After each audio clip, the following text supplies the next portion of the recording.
Jehovah uri kungoti ndiri kubreki kubasa kudai ndongovhura Facebook ndokuona umwe murume ari kunanzva mukosho imwe murume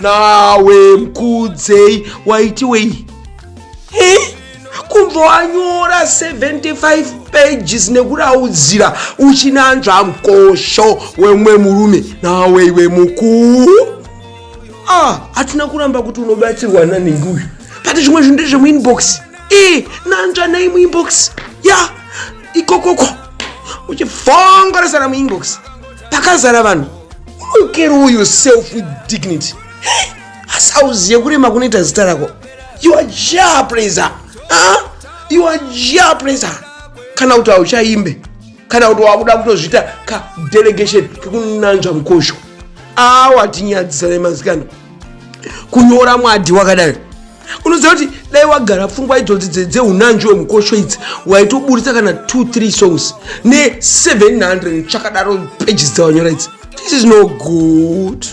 This is no good, sweetheart. This is no good.